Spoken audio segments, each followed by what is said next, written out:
네, 여러분 지금부터는 이제 소득세법을 시작하겠습니다. 우리 마지막 12문제, 문제 39번부터 50번까지는 소득세법 12문제입니다. 39번, 다음 중 배당 소득 금액의 계산에 관한 설명으로 옳지 않은 것은 이라고 하네요. 자, 1번부터 보시죠. 1번, 우리나라는 배당 소득의 이중과세를 조정하기 위하여 그로스업 제도를 채택하고 있다라고 하는데 한번 볼까요? 뒤에 그로스업에 관한 내용. 자, 뒤에 페이지 보시면은 1번에 대한 해설이 여기 있죠. 배당 소득의 이중과세 조정. 배당을 받는 거에 대한 이야기죠. 자, 배당 소득에 대해서는 법인 단계에서 법인세가 과세되고 그거를 재원으로 해서 주주가 다시 배당을 받으니까 주주 단계에서 또 소득세가 과세되는데 이렇게 되면 배당 소득에 대해서 이중과세 문제가 발생합니다. 나는 주주예요. 회사에 투자를 했어요. 회사의 주주야. 그러면 회사에서는 돈을 열심히 벌 거 아니에요? 그래서 돈을 벌면서 각 사람들 소득 금액에 대해서 세금을 내요. 그러고 나서 잉여금을 쌓는 거죠. 그래서 그 잉여금을 쌓아둔 걸로 주주인 나한테 배당을 할 거 아닙니까? 그래서 돈을 벌 때 세금을 낸 것을 재원으로 해서 내가 다시 받았는데 그거에 대해서 또 세금을 내게 되면은 두 번, 동일한 소득에 대해서 두 번 세금 내는 거니까 이중과세가 아니냐라는 게 이슈가 되는 거예요. 그죠? 그래서 이런 이중 두 번 과세되는 걸 조정하기 위해서 어떻게 한다? 그로스업 제도를 채택합니다. 우리나라는. 이거 어떤 건가요, 여러분? 자, 내가 배당 받은 금액이 있죠. 거기에다가 그 배당 받은 금액에 해당하는 법인 귀속액, 법인세 상당액, 그거를 귀속 법인세라고 합니다. 그거를 일단 다시 더해요. 배당 소득 내가 받은 거에다가 귀속 법인세를 더합니다. 그래서 여러분 이걸 더하잖아요. 그럼 배당 금액이 커지죠, 여러분. 그죠? 그러니까 그로스라는 게 뭐 어떤 뜻인가요? 전체, 총액 이런 뜻이죠. 그러니까 일단 배당 금액이 총액이 커지게 만드는 거예요. 아니 들으면서 아니 이중과세 조정해 주려면 세금을 빼줘야지 왜 더하나요? 왜 그러냐면 들어보세요. 일단 그로스를 업합니다. 배당 소득 관련한 총액을 더 크게 만드는 거예요. 그 다음에 아래 단계에서 이중과세를 조정하기 위해서 그 해당하는 귀속법인세를 산출세액에서 공제하는 배당세액 공제를 해주는 거예요. 일단 원상 회복시키는 겁니다. 그죠? 법인세 낸 거를 법인세 내기 전으로 환원시킨 다음에 세금 계산하는 세액 계산 단계에서 이거를 제하면서 이중과세를 조정합니다. 물론 전액 조정되진 않고 일부만 조정돼요. 그리고 나서 지금 요거 2번까지 바로 정리해 버릴게요. 24년 개정세법입니다. 단순한 퍼센트지 조정이긴 한데 23년도까지는 이 그로스업을 몇 퍼센트 해줄 것이냐, 즉 배당 가산율, 그로스업 비율을 23년까지는 11%였어요. 근데 요거를 10%로 하향 조정했습니다. 이걸 왜 그러냐면 우리 법인세가 2억까지는 10%잖아요. 법인세가. 근데 이게 2억 분에 대해서 10%가 아니라 9%로 하향 조정됐죠. 그래서 그거에 따라서 맞춰주면서 법인세 과표 구간에 따라서 세율이 낮아지면서 그걸 조정하는 그로스업도 조정된 거예요. 줄어들었죠? 10%로. 1번과 2번 확인합니다. 이중과세를 조정하기 위해서 그로스업 제도를 채택합니다. 그로스업 총액을 크게 만든 다음에 배당 세액 공제로서 이중과세를 조정하는 거니까 그로스업 제도를 채택하고 있다. 맞는 말이에요. 2번 2024년 귀속 배당 소득의 배당 가산율 그로스업 비율은 100분의 11입니까? 아니죠. 10%로 개정됐잖아요. 11%가 아니라 10%입니다. 그래서 정답은 2번이에요. 3번 배당 소득은 원칙적으로 필요 경비가 인정되지 않는다. 밑에 볼까요? 3번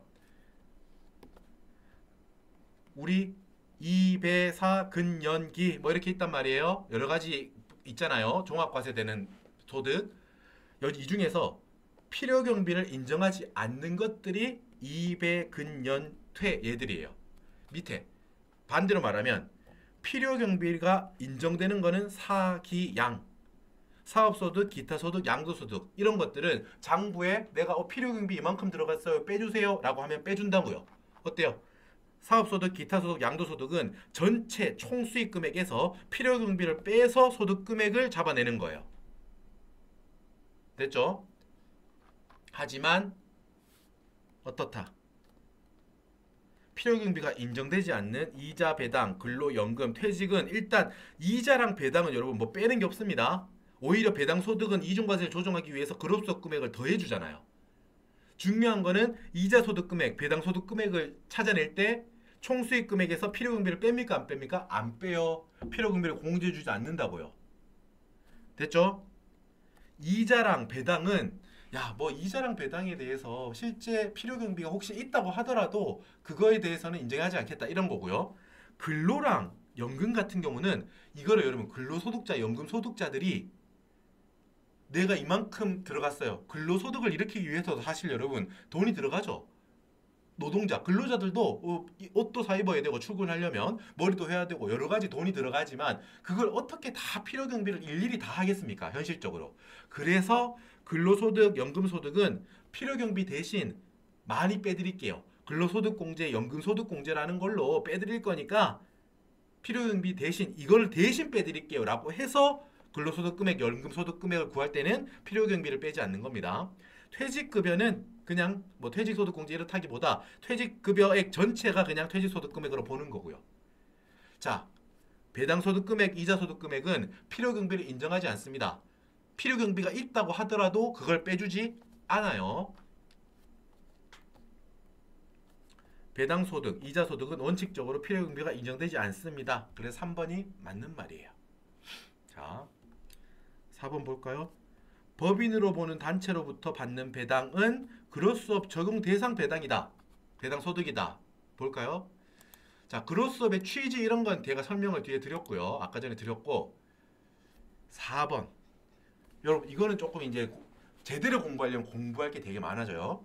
그로스업을 해주지 않는 배당이 있어요. 이거는 뭐냐면 이중과세 문제가 없다는 거예요.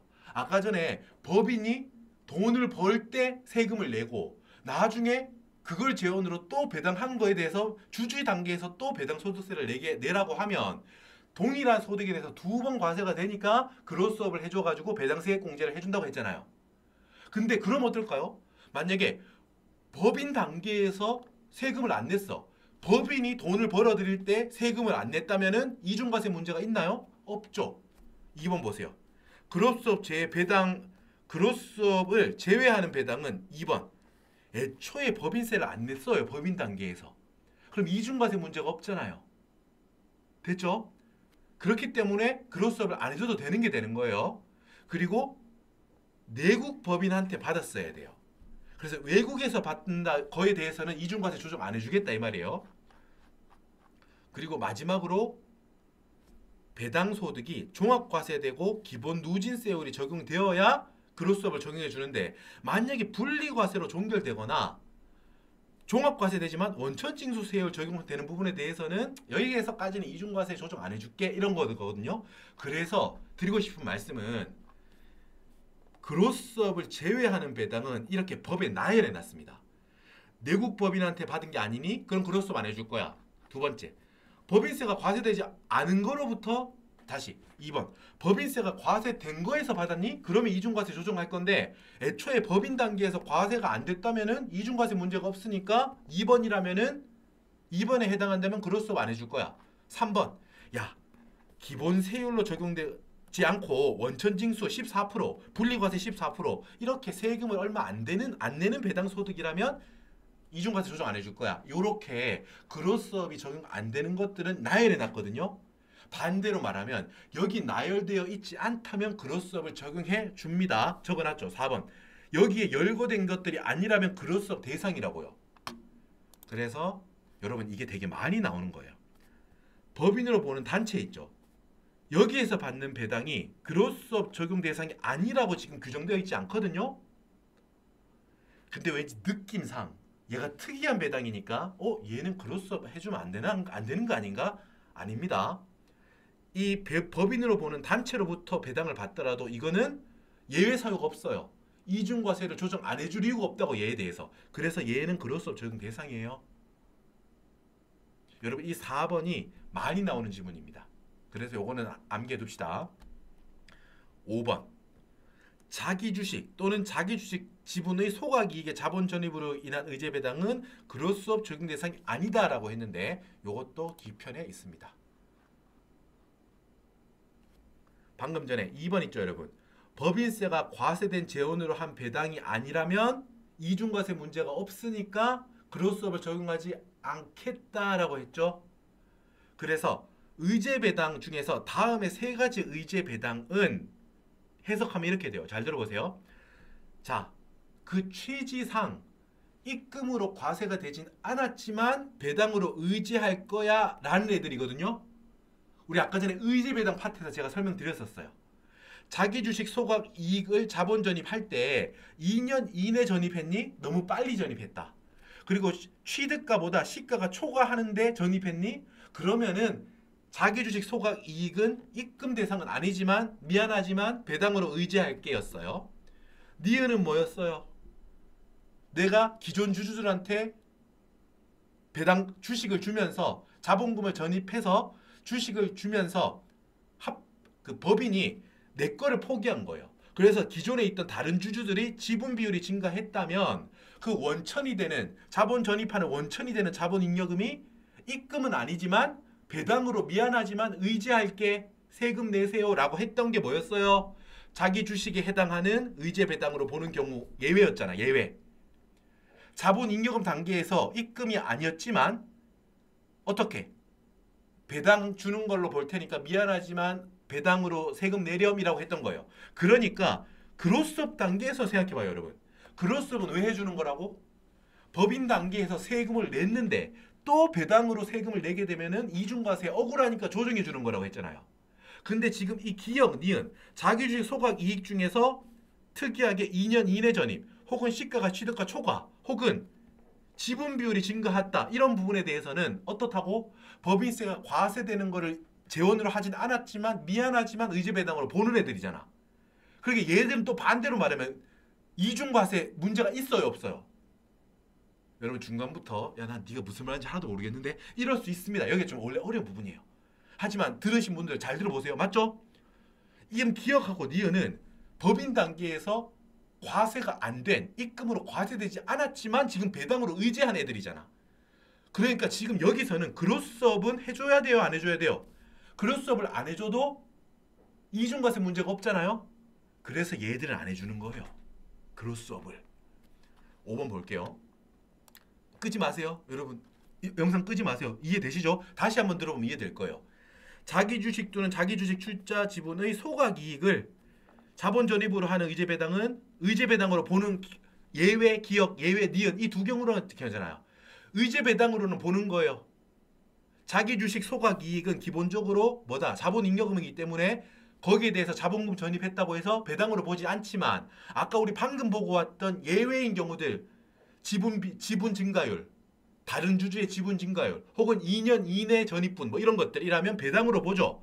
하지만 배당으로는 보지만 이중과세는 문제가 없잖아. 법인 단계에서 과세 안 됐으니까. 그러니까 그로스업 적용 대상은 아니다 이 말이야. 그래서 5번이 맞는 문장이 되는 거예요. 끄신 분들은 지금 제가 끄지 말라고 해도 듣지도 못하시겠죠? 자, 여러분 한번 곰곰이 생각해 보세요. 4번 문장과 5번 문장. 그래도 제가 열심히 힘을 다해서 말씀드렸으니까 곰곰이 한번 생각해 봅시다. 고생 많으셨고 쉬었다가 다음 문제에서 뵙겠습니다. 고생하셨습니다.